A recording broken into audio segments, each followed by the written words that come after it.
கனியிடை ஏறிய சுளையும் முற்றல் கலையிடை ஏறிய சாரும் பனிமலர் ஏறிய தேனும் காய்ச்சு பாயிடை ஏறிய சுவையும் நன்னி பசு பொழியும் பாலும் தென்னை நல்கும் குளிரில நீரும் இனியன என்பேன் எனினும் தமிழை என் உயிர் என்பேன்.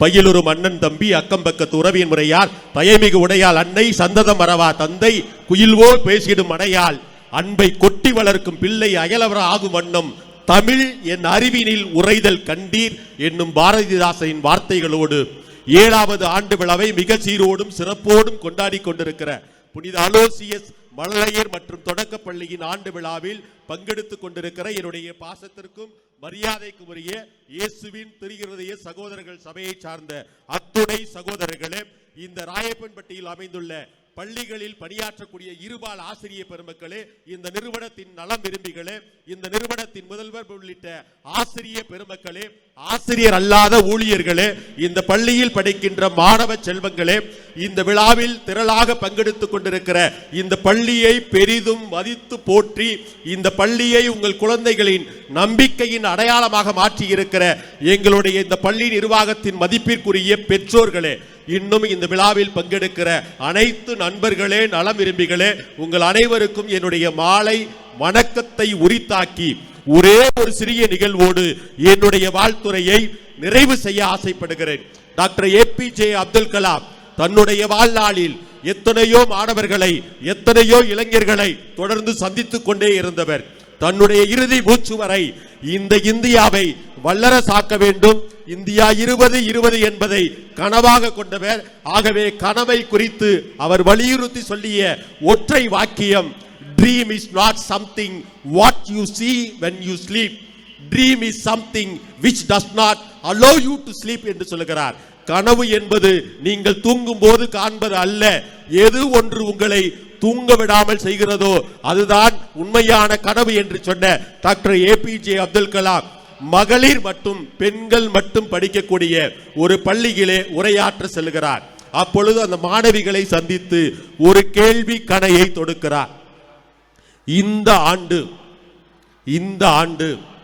உலக அழகி பட்டம் ஏன் ஐஸ்வர்யா ராய்க்கு கொடுக்கப்பட்டது என்று கேட்கிறார். எல்லோரும் ஒவ்வொரு பதிலை சொல்லுகிறார்கள். டாக்டர் APJ அப்துல் கலாமிடம் ஒரு மாணவி எழுந்து சொல்லுகிறாள், அந்த போட்டியில் பங்கெடுத்த பெண்களிலேயே ஐஸ்வர்யா ராய் மட்டும்தான் அழகாக இருந்தார் என்று சொல்லுகிறார். இன்னொரு பெண் குழந்தை எழுந்து சொல்லுகிறாள், அந்த போட்டியில் பங்கெடுத்ததில் அறிவார்ந்த கேள்விகளுக்கு பதில் சொன்ன ஒரே பெண்மணி ஐஸ்வர்யா ராய் தான் என்று சொல்லுகிறார். இன்னொரு பெண் குழந்தை எழுந்து சொல்லுகிறாள், ஐஸ்வர்யா ராயிடம் அழகு மட்டும் இல்லை, அறிவு மட்டும் இல்லை, அழகும் அறிவும் இரண்டும் சேர்ந்து இருந்ததால் உலக அழகியாக ஐஸ்வர்யா ராய் தேர்ந்தெடுக்கப்பட்டாள் என்று சொல்லுகிறார். எல்லா மாணவிகளும் சொல்லி முடித்த பின்பு அந்த வகுப்பு அறையிலே கடைசி பெஞ்சில் இருந்த ஒரே ஒரு மாணவி மட்டும் எழுந்து சொன்னாலாம், ஐயா நான் பதில் சொல்லவான்னு கேட்டாலாம். ஐயா நான் பதில் சொல்லவா என்று கேட்டாலாம். அப்பொழுது அப்துல் கலாம் ஐயா அவர்கள் தாராளமாக சொல் என்று சொன்ன பொழுது அந்த குழந்தை மட்டும் ஒற்றை பதிலை, எவரும் எதிர்பார்க்காத பதிலை சொன்னதா. ஐயா அது வேற ஒன்றும் இல்லை, அந்த அழகி போட்டிக்கு நான் போகல, அதனால ஐஸ்வர்யா ராய்க்கு அந்த பட்டம் கிடைத்தது என்று சொன்னாலாம். அப்படி தன்னம்பிக்கையோடு எதிர்கொள்ளக்கூடிய சவால் நிறைந்த உலகத்தில் தன்னம்பிக்கையை பெற்றுக்கொள்ள வேண்டும். தாய்மொழி தமிழை தன்னம்பிக்கையோடு கற்றுக்கொள்ள வேண்டும். ஆங்கில மொழியின் அவசியத்தை உணர்ந்து நுனி நாக்கில் ஆங்கிலத்தை உச்சரிக்க வேண்டும். வாழ்க்கைக்கு தேவையான சூத்திரத்தை இந்த கணித பாடத்தின் வழியாக கற்றுக்கொள்ள வேண்டும். தொட்டில் முதல் சுடுகாடு வரை இருக்கின்ற அறிவியல் தொழில்நுட்பத்தை கற்றுக்கொள்ள வேண்டும். சமூகத்தில் வரலாறு படைக்க வரலாற்றை கற்றுக்கொள்ள வேண்டும் என்று ஒவ்வொரு பாடத்திற்கான உன்னத நோக்கத்தையும் தெளிவாக அறிந்து உங்களுடைய குழந்தைகளை தன்னம்பிக்கை உள்ளவர்களாக இந்த தமிழ்நாட்டில் தலைநிமிர்ந்து நிற்கக்கூடிய சிறப்பான குழந்தைகளை உருவாக்கக்கூடிய ஒரு பயிற்சி தளமாக, ஒரு கலை கூடமாக, ஒரு கல்வி கோயிலாக உங்கள் கண்களுக்கு முன்னால் உயர்ந்து நிற்கிற இந்த அலோசியஸ் நர்சரி அண்ட் பிரைமரி ஸ்கூலுக்காக எல்லோரும் சேர்ந்து ஒருத்தர் கைதட்டுங்க பார்ப்போம். நம்முடைய கண்களுக்கு முன்னால் நம்முடைய குழந்தைகளின் எதிர்காலத்தை வடிவமைக்கக்கூடிய கலைக்கூடமாக, கல்வி கோயிலாக இந்த பள்ளி தொடர்ந்து வளர்ச்சியின் பாதையில் பயணித்துக் கொண்டிருக்கிறது. அன்பான மாணவ செல்வங்களே, பெற்றோர்களே, ஒரு கல்வி கோவிலின், ஒரு கலை கூடத்தின், ஒரு கல்வி பள்ளியின், இந்த பள்ளியின் முதன்மையான நோக்கங்களாக நான் பார்ப்பது 3 எழுத்துக்கள் தான். எல்லோருக்கும் என்று ஒருவேளை நம்முடைய பகுதியிலிருந்து மதுரைக்கு உள்ள சிட்டிக்கு போனீங்கன்னா அல்லது மிகப்பெரிய மெட்ரோபாலிட்டன் சிட்டிஸ் போனீங்கன்னா எல்லா ஷாப்பிங் மால்ல இருக்கக்கூடிய ஒன்று KFC. எல்லா ஷாப்பிங் மால்ல இருக்கக்கூடியது KFC. இந்த KFC தான் நம்ம ஊர்ல நமக்கு ஏத்த ஸ்டைல்ல இந்த மாணவர்கள் கிராமப்புறத்தை பின்புலமாக கொண்ட மாணவ செல்வங்கள் பெற்றுக்கொள்ள வேண்டும் என்பதற்காக உருவாக்கப்பட்டதுதான் இந்த Aloysius nursery and primary school. இந்த KFC என்ன, சிக்கனை போட்டு பெரிய பெரிய ஸ்டைலில் உட்கார்ந்து பொரிச்சு எடுக்கிறது இல்லை, அதை கடந்தது இந்த KFC. The first letter stands for knowledge. இந்த அலோசியஸ் மழலையர் மற்றும் தொடக்கப்பள்ளியின் முதன்மையான நோக்கம் இந்த கல்வி கூடத்தை தேடி வருகின்ற குழந்தைகள் சரியான அறிவை சரியான நேரத்தில் பெற்றுக்கொள்ள வேண்டும் என்பதுதான் முதன்மையான நோக்கம். இன்னைக்கு சூழல்ல அறிவுனா என்ன? ஒண்ணுமே இல்லை. நான் இங்க வந்தோடனே என்னை பார்த்து அறிமுகம் இல்லாத ஒருவர் கூட பிரதர் நீங்க எப்படி வந்தீங்க அப்படின்னு நான் கார்ல வந்தேன்னு சொல்ல போறேன். உங்களுக்கு கார் சொந்தமா இருக்கான்னு கேட்டா இருந்தா இருக்குன்னு சொல்ல போறேன், இல்லைன்னா இல்லைன்னு சொல்ல போறேன். பிரதர் நீங்க லேப்டாப் வச்சிருக்கீங்களா? இருந்தா இருக்குன்னு சொல்ல போறேன், இல்லைன்னா இல்லைன்னு சொல்ல போறேன். பிரதர் உங்கள்ட்ட செல்போன் இருக்கா? அல்லது பிரதர் ஜஸ்டினை பார்த்து பிரதர் ஜஸ்டின் உங்கள்ட்ட ஒரு பேனா இருக்கா? இருந்தா இருக்குன்னு சொல்ல போறேன், இல்லைன்னா இல்லைன்னு சொல்ல போறேன்.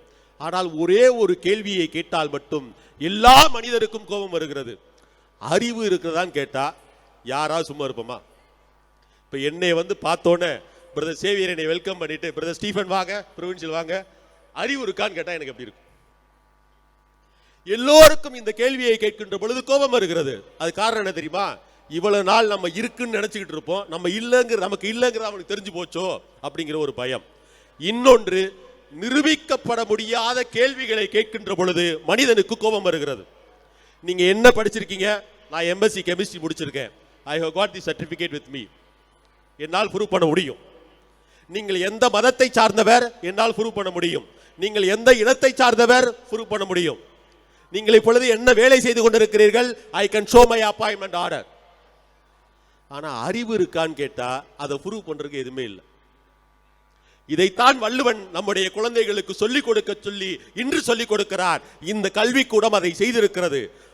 இந்த அறிவுங்கிறதுக்கு டெஃபனிஷன் வள்ளுவர் என்ன சொல்றாருன்னா, அறிவினால் ஆகுவதுண்டோ பிரிதின் நோய் தன்னோய் போல் போற்றா கடை என்று சொல்கிறார்.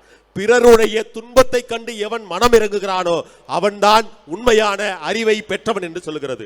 இந்த குழந்தைகள் நிச்சயமாக அவருடைய அடிப்படை கல்வியோடு அடுத்தவரின் துன்பங்களை, குறிப்பாக தன்னை பெற்று வளர்த்தெடுத்து ஆங்கில வழி கல்வியை கொடுக்க வேண்டும், ஆங்கில வழி கல்வியின் அவசியத்தை உணர்ந்து இந்த கல்வி கூடத்தில் சேர்த்த பெற்றோர்களின் துன்பங்களை புரிந்து கொள்ள வேண்டும், அவர்களுக்கு முன்னால் சாதிக்க வேண்டும் என்பதற்காக சத்தியம் எடுத்துக் கொண்டதுதான் இந்த பள்ளியின் நிர்வாகம். அதைத்தான் இந்த குழந்தைகளின் கலை நிகழ்வுகளிலும் தொடக்கத்திலே வரவேற்பிலே வரிசையாக மகாத்மா காந்தியிலிருந்து ஜவஹர்லால் நேரு, அன்னை தெரசா, ஒரு IAS ஆபீசர், ஒரு சமூக சேவகர் என்று வரிசையாக நிறுத்தி வைத்தார்களே, இவை அனைத்தும் இந்த குழந்தைகள் இந்த கல்வி கூடத்தில் சரியான அறிவை பெற்றுக்கொள்ளுகிறார்கள் என்பதற்கான வெளிப்பாடு. இரண்டாவது letter F stands for faith. ஒரு காலத்தில் எவ்வளவு வேண்டுமானாலும் சொல்லி இருக்கலாம். இன்றைய சமூக பொருளாதார அரசியல் சூழலில் ஏதாவது ஒரு காழ்ப்புணர்ச்சியின் காரணமாக இவர்கள் மதம் மாற்ற முயற்சி செய்கிறார்கள் என்றெல்லாம் ஒரு தவறான வதந்திகளை பரப்பலாம். என்னை பொறுத்தவரை இந்த அலோசியஸ் மழலையர் மற்றும் தொடக்க பள்ளியை பொறுத்தவரை எந்த மத மாற்றமும் இல்லை. உண்மையான ஒன்று, ஒரு இந்துவை சரியான இந்துவாக உருவாக்க வேண்டும், அவருடைய நம்பிக்கையில் வளர்த்தெடுக்க வேண்டும். ஒரு இஸ்லாம் சமயத்தை சார்ந்த ஒரு சகோதரனை, ஒரு சகோதரியை அந்த இஸ்லாம் மார்க்கத்தின் அடிப்படையில் அந்த நம்பிக்கையில் வளர்த்தெடுக்க வேண்டும். ஒரு கிறிஸ்தவ சமயத்தை சார்ந்த ஒரு சகோதரனை, சகோதரியை இயேசு கிறிஸ்துவின் போதனைகளின்படி அவருடைய வாழ்வை செம்மைப்படுத்த வேண்டும். ஒரு இந்துவை நல்ல இந்துவாக, ஒரு கிறிஸ்தவனை நல்ல கிறிஸ்தவனாக, ஒரு இஸ்லாமியனை நல்ல இஸ்லாமியனாக உருவாக்குவதை நம்பிக்கையின் அடித்தளமாக கொண்டு உருவாக்குவதுதான் கிறிஸ்தவ கல்விக்கூடங்களின் முதன்மையான நோக்கங்களில் இரண்டாவது நோக்கமாக நான் பார்க்கிறேன். மூன்றாவதாக, the C stands for the character. My dear little kids, my little brothers and sisters of Saint Aloysius Nursery and Primary School, இந்த பள்ளியை சார்ந்த அன்பான தம்பி தங்கைகளே, அல்லது மேல்நிலை பள்ளியை சார்ந்த அன்பு தம்பிகளே, இந்த கேரக்டர் ஃபார்மேஷன் தான் நம்முடைய கல்வி கூடங்களின் தனி அடையாளமாக, தனி முத்திரையாக இருக்கிறது. இந்த கேரக்டருக்கு அருமையான ஒரு ஆங்கில டெஃபினிஷன் இருக்கு. Our character is what we do. Our character is what we do when we think no one is looking at us. நம்ம கேரக்டர், நம்முடைய பண்பு நலன் என்பது என்னவென்றால், நம்முடைய பண்பு நலன் என்னவென்றால், யாரும் என்னை பார்க்கவில்லை என்று நான் நினைத்துக் கொண்டு எதை செய்கிறேனோ அதுதான் என்னுடைய உண்மையான கேரக்டர். அவர் character is what we do when we think no one is looking at us. என்னை யாரும் கண்காணிக்கவில்லை, என்னை யாரும் பார்க்கவில்லை, என்னை மேற்பார்வை செய்வதற்கு யாரும் ஆள் இல்லை என்ற சூழலில் நான் எதை வெளிப்படுத்துகிறேனோ அதுதான் என்னுடைய உண்மையான character. That is my real character. அன்பான தம்பி தங்கைகளே, ஆசிரிய பெருமக்களே, ஒளிவு மறைவற்ற தன்மையில் வெளிப்படையாக இந்த குழந்தைகள் நேர்மறையான ஒழுக்கத்தை பெற்றுக்கொள்வதற்கு ஆசிரியர்களும் பெற்றோர்களும் உங்கள் கரங்களை இணைத்து கொண்டு நிச்சயமாக செயல்படுங்கள். இறுதியாக பெற்றோர்களே, உங்களுக்கு மட்டும் ஒன்றை மட்டும் சொல்லி செல்ல விளைகிறேன். ரொம்ப காமனா எல்லா பேச்சாளரும் சொல்றதுதான், ஆனால் நினைவூட்டலுக்காக சொல்லுகிறேன். ஒருவேளை இப்ப அப்படியே நம்ம இருக்கிறோம், கிளாசிக் ரொம்ப அதிகமாக கிளாசிக்காக தான் இருக்குது, ஆடியோ சிஸ்டம், லைட்டு எல்லாம் நல்ல கிளாசிக்காக தான் இருக்குது. ஒருவேளை பவர் ஷட் டவுன் ஆகுதுன்னு வச்சுக்கோங்களேன், பவர் இப்போ ஷட் டவுன் ஆகுதுன்னு வச்சுக்கோங்களேன், இந்த classic audio system owner Pradeepan அவங்க குரூப் என்ன பண்ணுவாங்க, எப்படா ஜென்ரேட்டர் ஆன் பண்ணலான்னு யோசிச்சுட்டே இருப்பாங்க. அமெரிக்க நாட்டுக்காரன் என்ன பண்ணுவான்னா, ஏண்டா நம்ம நாட்டில் தாமஸ் ஆல்வா எடிசன் ஒருத்தன் பிறக்கலைன்னா இப்படிதானா நம்ம ஊர் ஃபுல்லா உலகம் ஃபுல்லா இருட்டா இருக்குன்னு சொல்லி தாமஸ் ஆல்வா எடிசன் என்னும் அறிஞனுக்காக நன்றி சொல்லுவோம் என்று நினைப்பார்கள். ஜெர்மனி நாட்டுக்காரன் என்ன பண்ணுவான்னா, ஏன்டா நம்ம வீட்டில் தான் கரண்ட் போறதே தெரியக்கூடாதுன்னு இன்வெர்டர் கொண்டு வந்துட்டோமே, யூபிஎஸ் வச்சுட்டோமே, what is wrong with UPS system, இந்த யூபிஎஸ்ல என்ன தப்பு இருக்கு, what is wrong with inverter, அதை போய் செக் பண்ணணும்னு பார்ப்பா. இப்போ நம்ம இங்கே வந்திருக்கோம்ல, இந்த ராயப்பட்டி, அப்படியே ஆனமலைப்பட்டி, கம்பம், அப்படி இப்படி அப்படியே உத்தமபாளையம் எல்லா ஊரையும் எடுத்துங்களேன், நம்ம சுற்றி வந்திருக்கோம்ல.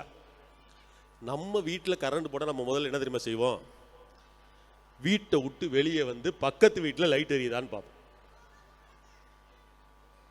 அன்பான பெற்றோர்களே, உங்கள் குழந்தைகள் உங்கள் வழியாக இந்த உலகிற்கு வந்தவர்கள், அவர்கள் உங்களுடையவர்கள் அல்ல என்று கலீல் ஜிப்ரான் சொல்லுகிறான்.